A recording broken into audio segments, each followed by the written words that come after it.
আগামী 25শে ডিসেম্বর বিমান বাংলাদেশ এয়ারলাইন্সের একটি ফ্লাইটে লন্ডন থেকে ঢাকায় ফিরবেন বিএনপির ভারপ্রাপ্ত চেয়ারম্যান তারেক রহমান।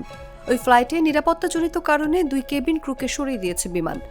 বিমান সূত্র জানায়, তারেক রহমানকে বহনকারী বিমান বাংলাদেশ এয়ারলাইন্সের BG202 ফ্লাইটটি আগামী বুধবার সন্ধ্যায় লন্ডনের হিথ্রো বিমানবন্দর থেকে ঢাকার উদ্দেশ্যে ছেড়ে যাওয়ার কথা। ফ্লাইটটিতে তারেক রহমানের পরিবারের সদস্য এবং বিএনপির শীর্ষ নেতারাও যাত্রী হিসেবে থাকবেন। ওই ফ্লাইটে শনিবার কেবিন ক্রু হিসেবে জুনিয়র পার্সন মোহাম্মদ সওগাতুল আলম সওগাত এবং ফ্লাইট স্টুয়ার্ডসের জিনিয়া ইসলাম জিনিয়াকে চূড়ান্ত করে বিমান। তবে গভীর রাতে প্রাপ্ত গোয়েন্দা প্রতিবেদনে তাদের রাজনৈতিক সংশ্লিষ্টতা এবং ভিআইপি যাত্রী নিরাপত্তা নিয়ে সম্ভাব্য ঝুঁকির বিষয়টি উল্লেখ থাকায় তাদের দায়িত্ব বাতিল করা হয়। তাদের পরিবর্তে ফ্লাইট পার্সন মোস্তফা এবং ফ্লাইট স্টুয়ার্ডসের আয়াতকে অন্তর্ভুক্ত করা হয়েছে বলে জানিয়েছে বিমান ফ্লাইট সার্ভিস বিভাগ।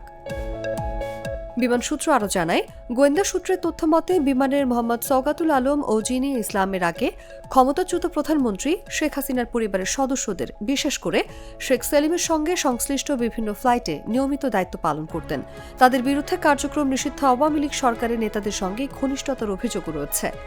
এর আগে গত 2রা মে বিএনপি চেয়ারপারসন খালেদা জিয়ার একটি ফ্লাইট থেকেও গোয়েন্দা প্রতিবেদনের ভিত্তিতে আল কুমরন নাহার কসমিক এবং মোহাম্মদ কামরুল ইসলাম বিপন নামে 2 কেবিন ক্রুকে সরিয়ে দেওয়া হয়েছিল।